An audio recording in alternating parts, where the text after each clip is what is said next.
Salut à tous, c'est Lunaris. Aujourd'hui, on se retrouve pour le test du Engui P275 ST.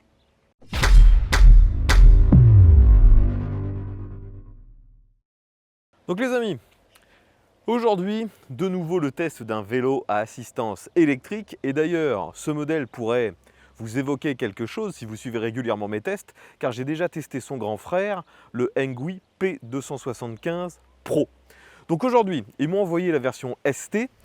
Et j'en suis d'ailleurs assez ravi. Parce que si vous avez vu le test du Pro, je n'étais pas convaincu des solutions techniques qu'il employait. Je rappelle que c'était un vélo donc avec un moteur pédalier central et aussi avec une transmission par courroie et même à la fin un dérailleur ou une boîte automatique si on peut dire à 3 rapports. Et finalement je trouvais que à l'usage, c'était pas super.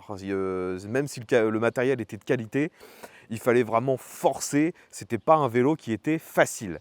Donc aujourd'hui, on est sur sa déclinaison Step Through, donc ST. Excusez-moi pour mon anglais et ma prononciation dégueulasse. Donc je m'intriguais justement sur ce modèle car au vu des solutions techniques que celui-ci embarque, j'avais l'impression qu'il était moins cher et mieux. Donc aujourd'hui, bien sûr, on va tester ce vélo. Je l'ai d'ailleurs testé avec mon frère, on a fait une balade avec lui. Vous verrez plusieurs plans qui d'ailleurs ont été pris au même endroit que lorsque j'avais testé le 275 Pro. J'ai repris la même route afin justement de pouvoir comparer. Donc tout d'abord, on va refaire un peu le tour du vélo. Donc je rappelle que ce Engui P275, il s'agit aujourd'hui d'un vélo type vélo de ville, mais la version Pro avait un cadre quasiment similaire, sauf que le Pro avait une barre ici qui faisait que c'était beaucoup plus difficile de grimper sur le vélo. Aujourd'hui, il n'y a pas cette barre, d'où le terme Step Through, et c'est beaucoup plus facile pour monter dessus. Néanmoins, on arrive tout de suite sur une difficulté, la hauteur de selle. Comme sur le Pro, vous voyez que le cadre a une forme un petit peu inhabituelle et surtout la partie arrière intègre la batterie. D'ailleurs, c'est la même batterie, elle est toujours en 36 volts et elle a une capacité d'un peu moins de 20 ampères-heure, soit 700 Wh, si je me souviens bien. Donc, vous voyez que, vu la forme du cadre, il ne pouvait pas faire que le tube de selle ait une grosse amplitude de réglage. Donc finalement, là, il faut savoir que ce que vous voyez, c'est la position la plus basse. Car cette selle est sur vérin, comme sur le Pro. Ça ne change pas. Sauf que là, je suis au minimum. Le seul moyen de rabaisser encore la selle, c'est de jouer avec l'amplitude du vérin. Et je peux même le descendre au minimum. Là, forcément, je gagne en hauteur, mais je perds complètement l'aspect d'amortissement qui est lié, bien sûr, à ce vérin. Et malheureusement, moi, je ne suis pas très grand, je mesure 1,70 m et je suis déjà pratiquement obligé de redescendre le vérin au minimum afin de pouvoir rouler à l'aise sur ce vélo. C'est très dommage et c'est vraiment pénible finalement quand on est très petit, ce vélo n'est pas adapté. Si vous faites moins d'1,65 m, c'est même quasiment impossible. Pour parler maintenant des parties un peu plus techniques.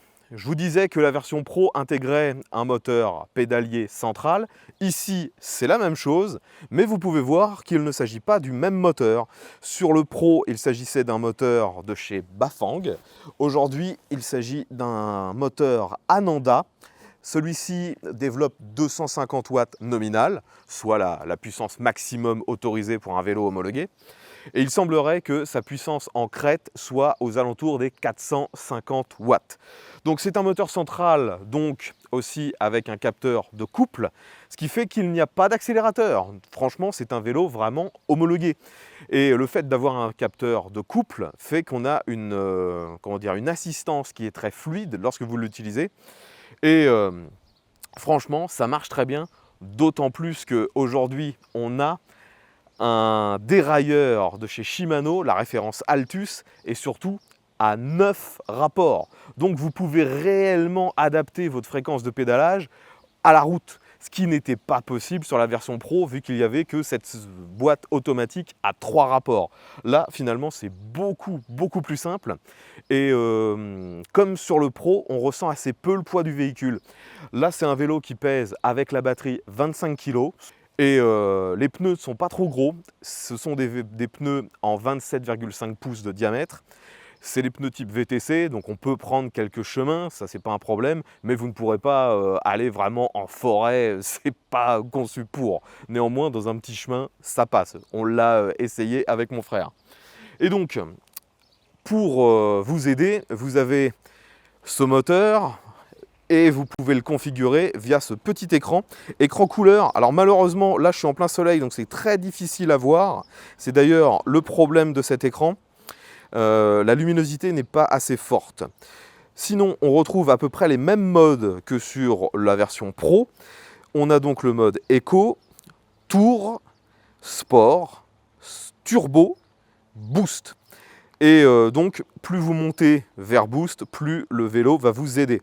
Dans tous les cas, de toute façon, vous ne dépasserez pas les 25 km/h. C'est un vélo homologué, donc arrivé à 25, l'aide s'amoindrit et vous laisse à peu près cette vitesse max.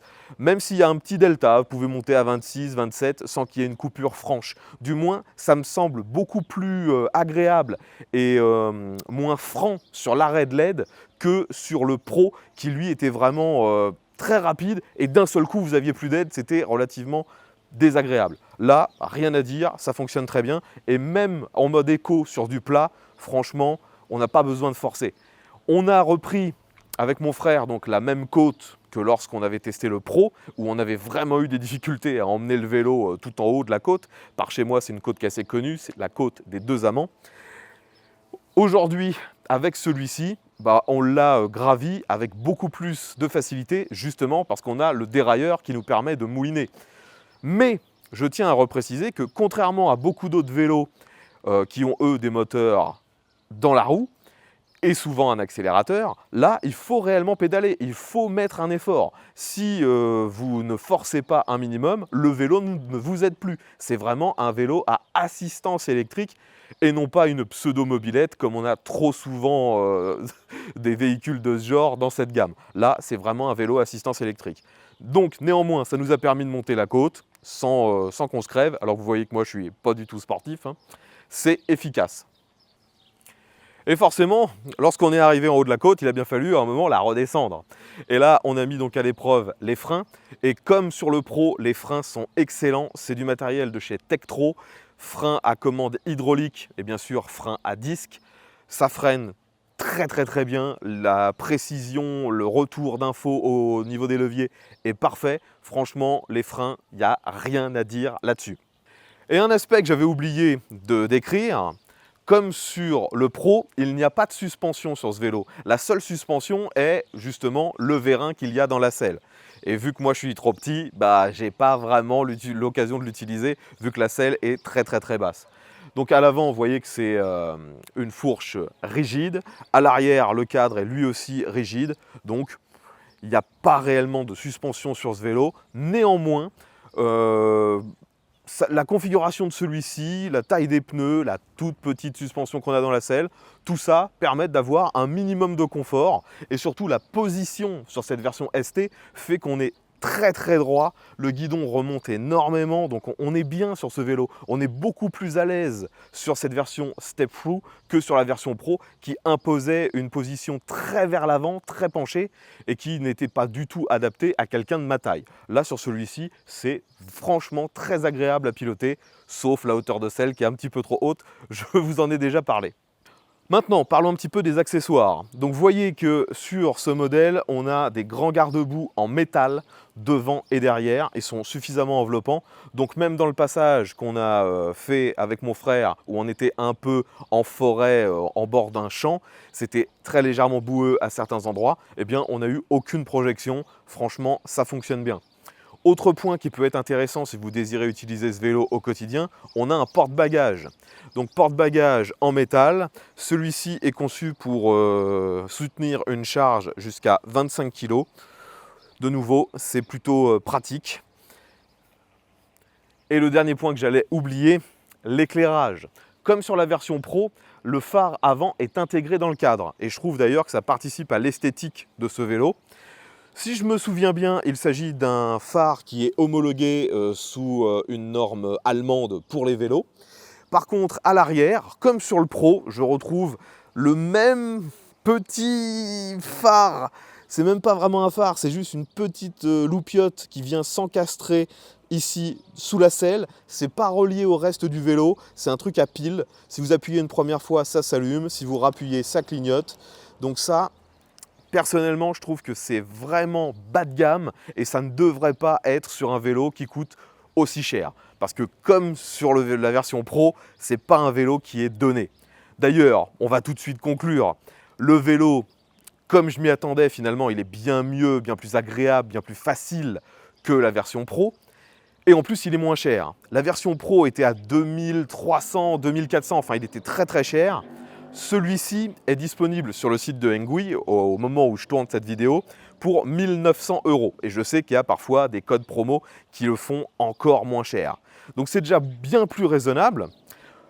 Au vu de l'équipement et de la taille de la batterie, on dira que le prix est honnête, même si on reste dans la catégorie haute des tarifs pour ce genre de vélo. Mais donc, pour cette gamme P275, pour moi, le meilleur, c'est le moins cher. Je préfère largement rouler avec le ST qu'avec le Pro. D'ailleurs, si comme moi, vous avez eu l'occasion de tester ces vélos, n'hésitez pas à nous donner dans les commentaires votre ressenti, parce que je sais que beaucoup ont été un peu perturbés par mon avis sur la version Pro. Beaucoup ne comprenaient pas que je trouve que la version la plus haut de gamme soit finalement la moins bien.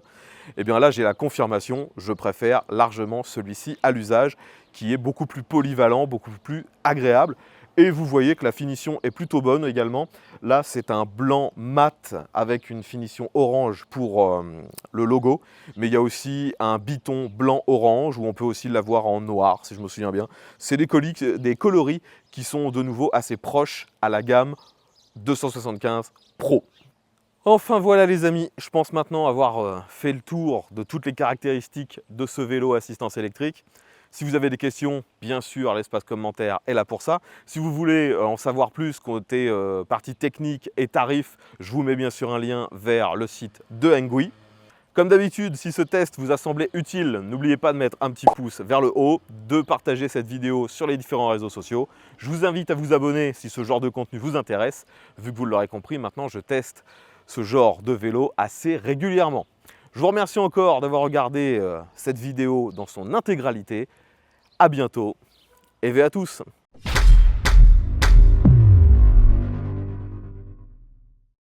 Comme assez souvent sur les vélos électriques, vous avez un contacteur à clé.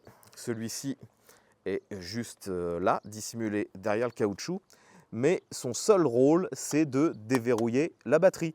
Il ne sert pas à verrouiller le vélo. Ça, c'est un petit peu dommage.